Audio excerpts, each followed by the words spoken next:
श्री गणेशाय नमः। नमस्कार मित्रों, ज्योतिष विषय के अंतर्गत हम लोग विंशोत्तरी महादशा की चर्चा कर रहे हैं और इसके पहले काफ़ी वीडियो हमने बना करके अपलोड कर रखा है। विंशोत्तरी महादशा के ऊपर जो आज का वीडियो है वह विंशोत्तरी महादशा की कुछ विशेष बातों को बताने के लिए है। जैसा कि आप सभी जानते हैं कि विंशोत्तरी महादशा के बारे में जो सबसे प्रमुख ग्रंथ बताता है वह है बृहत् पराशर होरा शास्त्र। बृहत् पराशर होरा शास्त्र में कुल 42 प्रकार की महादशाएं बताई गई हैं और उसमें सबसे प्रचलित जो महादशा है वह विंशोत्तरी महादशा है। यह नक्षत्र महादशा है और नक्षत्र महादशा की जब बात हुई है तो मैं आपको बताना चाहता हूं कि महादशाओं में कुल 4 प्रकार की महादशा होती है। एक है निसर्ग आयु दशा, जैसे कि कोई छोटा बच्चा है, पैदा हुआ, वो इन्फेंट स्टेज में है, शिशु है, फिर वह बालक बनता है, फिर वह किशोर बनता है, फिर वह युवा बनता है, फिर वह प्रौढ़ बनता है, फिर वह वृद्धावस्था को जाता है। यह जो उसकी अवस्था है यह अपने आप में एक नैसर्गिक अवस्था है और यह व्यक्ति के जीवन पर कार्य कर ही रही होती है। इसके लिए कुंडली देखने की आवश्यकता नहीं है। तो यानी कि यह भी एक प्रकार की दशा है जो कि व्यक्ति के जीवन पर कार्य कर रही है। ठीक इसी प्रकार से पिंडायु दशा है, अंश आयु दशा है और कलयुग में जो सबसे बली है वह है नक्षत्र महादशा। नक्षत्रों के आधार पर जो महादशा का ज्ञान किया गया यह कलयुग में विशेष प्रभावी है। इस बात को आप मानसागरी में भी पढ़ सकते हैं। मानसागरीकार ने इस बात को लिखा भी है कि कलयुग में विशेष प्रभावी विंशोत्तरी दशा है, नक्षत्र दशा है। जब आप विंशोत्तरी महादशा को आप देखते हैं तो आप पाते हैं कि यह कुल 120 वर्षों की है, परंतु 120 वर्ष से सिर्फ 9 नक्षत्रों का बात होती है और कुल नक्षत्र तो 27 है। इसका अर्थ यह है कि विंशोत्तरी महादशा 27 नक्षत्रों में जब आप कैलकुलेट करेंगे तो कुल जाकर के 360 वर्षों की हो जाती है। 120 वर्ष, 120 वर्ष और 120 वर्ष और सूर्य 360 अंशों में घूमता है। तो यदि आपको किसी को अब पुराने समय की कुंडली निकालेंगे जो आज से 30 साल, 40 साल, 50 साल पहले कुंडलियां बनती थी, यदि आप उन कुंडलियों को निकालेंगे तो आप ये देखेंगे कि उन कुंडलियों में डेट नहीं दिया जाता है, अंग्रेजी की तारीख नहीं दी जाती है कि महादशा कब समाप्त हो रही है और कब शुरू हो रही है। इसके स्थान पर यह लिखा जाता है कि सूर्य कितने अंश पर, किस राशि में किस अंश पर होगा और उस समय पर अमुक अमुक दशा प्रारंभ हो रही है या अमुक अमुक दशा समाप्त हो रही है। तो इसमें भी एक संदेश है, इसमें भी एक गोपनीयता है, इसमें गुप्त बात है, वह मैं आपके समक्ष रखना चाहता हूं और मैं चाहता हूं आपका ध्यान इस पर जाए। यदि आप ज्योतिष विद्या को पढ़ते हैं, यदि आप ज्योतिष विद्या में गहराई से उतरना चाहते हैं तो इन छोटी बातों को बहुत ही सावधानी से ध्यान दीजिए कि आखिरकार ऐसा क्या कारण है कि सूर्य जिस अंश पर जा रहा है वहां से वह बता रहा है कि भाई यह दशा समाप्त हो गई और यह दशा शुरू हो गई, पहली बात। और दूसरी बात, यह जो भी विंशोत्तरी महादशा या नक्षत्र महादशा प्राप्त कर रहे हैं या नक्षत्रों से जो प्राप्त कर रहे हैं तो यह जन्म काल के चंद्रमा पर आधारित है। जन्म के समय चंद्रमा की क्या स्थिति से थी वहां से आपने गणना शुरू किया और नक्षत्र मंडल में सूर्य जहां जहां पर जा रहा है 360 अंशों में, उसके हिसाब से वह बता रहा है कि भाई इतना तक के इस ग्रह की दशा थी, इतने के बाद दूसरे ग्रह की दशा, अंतरदशा, प्रत्यंतर दशा प्रारंभ हो रही है।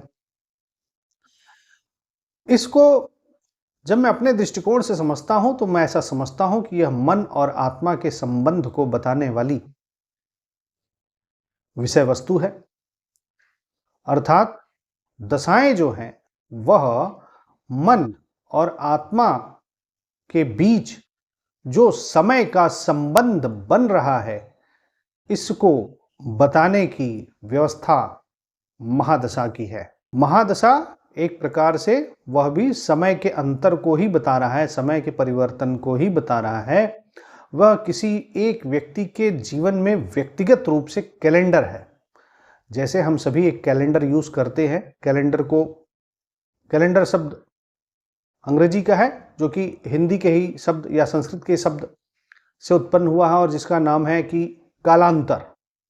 आप कालांतर लिखिए और कैलेंडर लिखिए तो आपको दिखेगा कि दोनों की स्पेलिंग में बहुत बड़ा भेद नहीं है। तो वह जो कालांतर हो रहा है, जो समय का अंतर हो रहा है, एक है कि जो समस्त जगत के लिए एक प्रकार से गिना जा रहा है वह हम लोग पंचांग से गिनते हैं। साथ ही साथ एक समय का अंतर जो है वह प्रत्येक आत्मा के लिए हम अलग ढंग से गिन रहे हैं, वही महादशा के सिस्टम में दिख रहा है। अब देखिए, जब विंशोत्तरी महादशा आप पढ़ेंगे तो विंशोत्तरी महादशा में हम आपको बताना चाहते हैं कि विंशोत्तरी महादशा में प्रत्येक ग्रह के लिए 3 नक्षत्र आवंटित हुए हैं। प्रत्येक ग्रह के लिए 3 नक्षत्र आवंटित हुए हैं। तो 9 ग्रह हैं। 9 ग्रह कौन से हैं? सूर्य, चंद्र, मंगल, बुध, गुरु, शुक्र, शनि और राहु, केतु। यह जो 7 ग्रह और 2 छाया ग्रह जोड़ करके हमने 9 ग्रह बताया, इनकी पूर्ण व्यवस्था हमारे विंशोत्तरी महादशा में जो मिलती है उसमें क्रम बदल जाता है। अब यहां पर क्रम क्या है? तो जिस प्रकार से हमने सूर्य, चंद्र, मंगल, बुध, गुरु, बृहस्पति, गुरु, शुक्र, शनि का क्रम गिना और फिर राहु केतु का क्रम गिना, यह तो जब भी हम लोग सामान्य रूप से पढ़ेंगे वहां पर यह क्रम प्रयोग करेंगे। परंतु जब हम विंशोत्तरी महादशा का क्रम प्रयोग करेंगे तो वहां पर उस क्रम में हम बात करेंगे सबसे पहले सूर्य की, फिर चंद्र की, फिर मंगल की, फिर राहु की, फिर गुरु की, फिर शनि की, फिर बुध की और फिर केतु की और अंत में जाके शुक्र की। तो यह क्रम विंशोत्तरी महादशा का है। मैं आपको फिर से बता देना चाहता हूं। सूर्य, चंद्र, मंगल, राहु, गुरु, शनि, बुध, केतु और शुक्र। अब यह जो मैंने ग्रहों के नाम बताए हैं, इन ग्रहों को 3-3 नक्षत्र आवंटित किए गए हैं। अर्थात आप यह समझ सकते हैं कि ये लोग इन नक्षत्रों के लिए जब विंशोत्तरी महादशा गिनी जाएगी तो ये इसके अधिपति हो सकते हैं। आप ऐसे गिन सकते हैं, आप यह कह सकते हैं कि ये लोग वहां पर किराएदार हैं, ये वहां पे पोजीशन फिलहाल के लिए रख रहे हैं। तो आप इनको एक प्रकार से वहां पर ड्राइवर समझिए। ठीक, गाड़ी तो किसी और की है, गाड़ी है इस नक्षत्र के देवता की। जैसे कि कृतिका नक्षत्र के देवता है अग्नि, रोहिणी नक्षत्र के देवता है प्रजापति, मृगशिरा के देवता है सोम। ठीक इसी प्रकार से तो यह तो जो लॉर्डशिप है, यह जो स्वामित्व है, यह जो देवता हैं, यह तो हमेशा यही रूप में रहते हैं। चाहे नक्षत्रों की कोई भी प्रणाली और महादशा की कोई भी प्रणाली आप प्रयोग करिए, उससे फर्क नहीं पड़ता है। हर अवस्था में आद्रा के देव जो है वह रुद्र देवता ही रहेंगे। ठीक, मगर जब हम विंशोत्तरी महादशा को गिनेंगे तो विंशोत्तरी महादशा प्रणाली में विंशोत्तरी महादशा के लिए हम सूर्य को गिनेंगे कृतिका नक्षत्र में, हम सूर्य की महादशा गिनेंगे उत्तरा फाल्गुनी में और उत्तराषाढ़ा में। तो सूर्य के कितने नक्षत्र हो गए? यहां पर 3 नक्षत्र हो गए। सूर्य के लिए 3 नक्षत्र कौन से हुए? तो वह हुई कृतिका, उत्तरा फाल्गुनी और उत्तराषाढ़ा। इसी प्रकार से चंद्रमा के लिए 3 नक्षत्र हो गए। चंद्रमा 3 नक्षत्रों में ड्राइवर हो गया। ड्राइवर कैसे हो गया? किसका किसका हो गया? तो वह हो गया रोहिणी, हस्त और श्रवण का। अच्छा, मंगल तीसरा नंबर आता है मंगल का। तो मंगल के लिए जो पहला नक्षत्र है वह है मृगशिरा। मृगशिरा के बाद दूसरा नक्षत्र है चित्रा और तीसरा नक्षत्र है धनिष्ठा। धनिष्ठा का पुराना नाम श्रविष्ठा था। फिर जो अगला नक्षत्र, अगला जो ग्रह है वह है राहु। सूर्य, चंद्र, मंगल के बाद हम सीधा राहु पर आते हैं। यह भी विशेष महत्व का है। इस पर गहन अध्ययन की आवश्यकता है कि भाई यहां पर राहु का क्रम क्यों आया। अब यह जो राहु है, इसका जो पहला नक्षत्र आएगा वह है आर्द्रा, दूसरा है स्वाति और तीसरा है शतभिषा। 5वें नंबर पे जो ग्रह हैं वह है देवगुरु बृहस्पति। देवगुरु बृहस्पति के लिए पहला नक्षत्र आता है पुनर्वसु। पुनर्वसु के बाद अगला नक्षत्र आता है विशाखा और विशाखा के बाद अगला नक्षत्र आता है पूर्वा भाद्रपद। इस प्रकार से गुरु के लिए 3 नक्षत्र हुए, पुनर्वसु, विशाखा और पूर्वा भाद्रपद। इसके बाद जो 6ठे नंबर के ग्रह हैं विंशुत्री महादशा प्रणाली में, वह आते हैं शनिदेव। तो शनिदेव का जो पहला नक्षत्र है वह है पुष्य नक्षत्र, दूसरा नक्षत्र है अनुराधा और तीसरा नक्षत्र है उत्तरा भाद्रपद। इसी प्रकार से जो 7वें नंबर पे विंशुत्री महादशा में ग्रह आते हैं उनका नाम है बुध। बुध के लिए जो पहला नक्षत्र है वह है आश्लेषा, दूसरा नक्षत्र है ज्येष्ठा और तीसरा नक्षत्र है रेवती। फिर बुध के बाद जो 7 नंबर हो गए, 8वें नंबर पे जो ग्रह आते हैं वो आते हैं केतु का। तो केतु का जो पहला नक्षत्र है वह है अश्विनी, दूसरा नक्षत्र है मघा और तीसरा नक्षत्र है मूल। मूल नक्षत्र के बाद जो 9वां ग्रह है विंशुत्री महादशा प्रणाली में जो सबसे अंतिम स्तर पर, आखिरी नंबर पर जो गिना जाने वाला ग्रह है वह है शुक्र। तो शुक्र के लिए जो पहला नक्षत्र आवंटित है वह है भरणी, दूसरा नक्षत्र आता है वह है पूर्वा फाल्गुनी और तीसरा नक्षत्र जो आता है वह आता है पूर्वा षाढ़ा। तो इस प्रकार से प्रत्येक ग्रह के लिए 3-3 नक्षत्र आवंटित हो गए और इनके दशा के कालखंड भी निश्चित हैं। जैसे कि सूर्य के लिए 6 वर्ष, चंद्र के लिए 10 वर्ष, मंगल के लिए 7 वर्ष, राहु के लिए 18 वर्ष, गुरु के लिए 16 वर्ष, शनि के लिए 19 वर्ष, बुध के लिए 17 वर्ष और केतु के लिए 7 वर्ष और शुक्र के लिए 20 वर्ष। तो आपको अब यह समझ में आ गया कि पूरा राशि चक्र 27 नक्षत्रों से बना हुआ है और इन 27 नक्षत्रों में जन्म के समय चंद्रमा जिस नक्षत्र में उपस्थित था, व्यक्ति के जीवन में उस ग्रह की महादशा लगेगी और उसके लिए जो मैंने आपको यह क्रम बताया ग्रहों के नक्षत्रों का, वही नक्षत्रों के हिसाब से उन ग्रहों की महादशा प्रारंभ होती है और यह नक्षत्र और ग्रह का संबंध विंशुत्री महादशा में है। अन्य महादशा प्रणाली में यह क्रम बदल जाते हैं। यह भी हमें विशेष रूप से याद रखना चाहिए कि विंशुत्री महादशा में आप एक नक्षत्र के लिए जिस ग्रह को गिन रहे हैं वह दूसरी महादशा प्रणाली में उस नक्षत्र के लिए ग्रह बदल जाएगा। उसके बाद हमने आपको बताया कि जिस प्रकार से एक वृत्त कुल 360 अंशों से बना होता है, ठीक उसी प्रकार से यह विंशुत्री महादशा भी 360 वर्षों के लिए है। अब सामान्यतः एक मनुष्य का जीवन जो है वह 120 साल तक ही नहीं पहुंच पाता है, तो इसलिए जो है हम लोग सामान्य बुद्धि से यह समझते हैं कि यह व्यक्ति के जीवन काल के लिए है और पुराने समय में ऋषि मुनियों ने इसको जो है लोगों का जीवन समझ करके, एवरेज एज समझ करके 120 साल का एक एवरेज एज समझा और उस एवरेज एज के हिसाब से लोग जो है उन्होंने 120 वर्ष निर्धारित कर दिए, जबकि ऐसी कोई बात नहीं है। देखिए, इसके पीछे बहुत गहरा विज्ञान है और हमारा जो यह ज्योतिष विद्या है, जो बृहद पराशर होरा शास्त्र आप पढ़ते हैं, तो मैं आपको इसके बारे में बता दूं कि यह पूर्ण रूपेण नहीं प्राप्त हुई।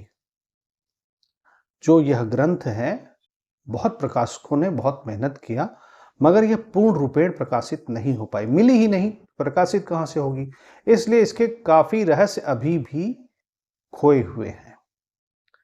उसी में विंशोत्तरी महादशा का भी काफी रहस्य खोया हुआ है, वह लोगों के पास आ नहीं सका। तो कभी ईश्वर प्रेरणा देंगे तो कोई महापुरुष आएंगे और वो इन रहस्यों के बारे में भी बताएंगे, परंतु मैं यही बताना चाहता हूं कि जो यह विंशोत्तरी महादशा है, इसमें सभी ग्रहों का योग जो कुल 120 वर्ष हो रहा है, इसमें कोई छेड़खानी नहीं करनी चाहिए और हमें 120 वर्ष के आधार पर ही फल को ज्ञात करने का प्रयास करना चाहिए, पहली बात। दूसरी बात, यह जो 120 वर्ष है वह तो एक खंड है। इस प्रकार से कुल 3 खंड हो रहे हैं। जैसे कि वृत्त में 3 खंड पृथ्वी के 3 गुणों, पृथ्वी मीन्स प्रकृति, प्रकृति के 3 गुणों का अभिव्यक्ति हो रही हो, सत रज तम की, ठीक वही व्यवस्था इन नक्षत्रों के क्रम में भी दिखती है और ठीक यही व्यवस्था हम ढूंढ पाते हैं जब हम ज्योतिष को और गहराई से पढ़ने का प्रयास करते हैं। तो देखिए, कृतिका नक्षत्र से लेकर के आश्लेषा नक्षत्र तक आप उसे ब्रह्मा का खंड समझें। और आश्लेषा क्या, आश्लेषा के आगे भी आप जान लीजिए पूर्वा फाल्गुनी तक, उसके बाद उत्तरा फाल्गुनी से लेकर के और पूर्वाषाढ़ा तक के नक्षत्र को आप विष्णु जी का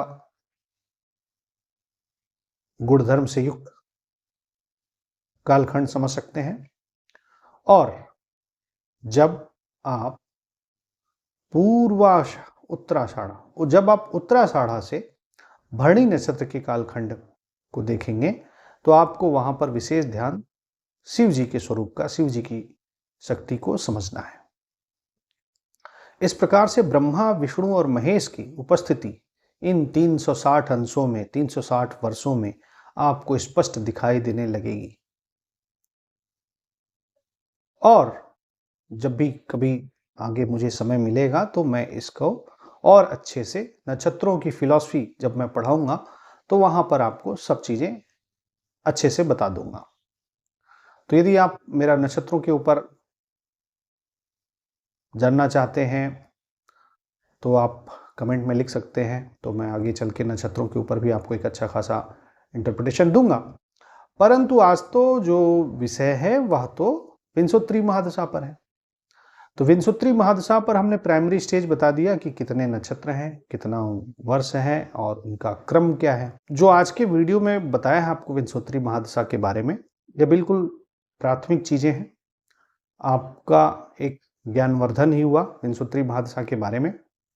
एक विशेष चीज बताना चाहता हूं कि देखिए, वेस्टर्न एस्ट्रोलॉजर्स हमारे एस्ट्रोलॉजी को पूरी तरह से लेकर के गए और फिर उन्होंने उसमें अपने हिसाब से अध्ययन किया और अध्ययन करके उन्होंने अपने हिसाब से उसका प्रयोग करना शुरू किया, परंतु वो महादशा को प्रयोग नहीं कर पाए, वह महादशा को समझ ही नहीं सके।